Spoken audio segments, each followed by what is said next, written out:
ஜெயம்மா, நான் சொல்கிறேன் தப்பாக நினைக்காதீங்க. நீங்கள் கொஞ்சம் யோசிச்சு பண்ணியிருக்கலாங்க.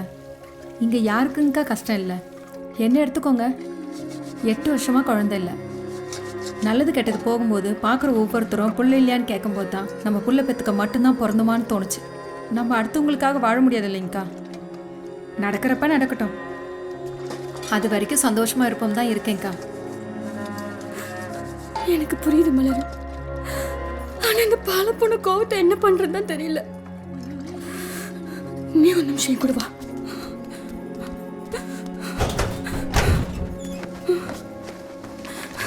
இதெல்லாம் என்ன தெரியுமா? போஸ்ட் ஆபீஸ்ல ஆர்டி கட்டிட்டு இருக்கேன். என் பொண்ணு பேர்லயும் புள்ள பேர்லயும். இன்னும் 7-8 வருஷத்துல 5 லட்சம் ரூபாய் வரும். முதுகு வேலைக்கு உட்காந்து துணி தைக்கிறேன். எதுக்கு மலரு? நகை சீட்டு கட்டதா. நாளைக்கு என் பொண்ணை கல்யாணம் பண்ணி அனுப்பும் போது வெறுக்கல் அனுப்பணுமா? நகை போட்டும்ல. என்னமா நான் சுகவாசியா வாழ்றதுக்கு இதெல்லாம் பண்ணிட்டு இருக்கேன்னு நினைச்சிட்டு இருக்காரு அந்த மனுஷன். இதுங்க 2 வளர்ந்து வந்து நாளைக்கு என்னத்தை கிழிச்சிங்கன்னு மூஞ்சி பார்த்து கேட்டா என்னத்தை பத்தி சொல்றது? அந்த ஆள் போயிடுவான். எனக்கு ஆசை இருக்கு, அது இருக்கு, நிலத்தை வாங்கணும் மட்டையை வாங்கணும்னு. பொம்பளை நான் அதை பதில் சொல்லும். அதுக்குதான் ஒவ்வொரு காசுக்கும் போராடிட்டு இருக்கேன்.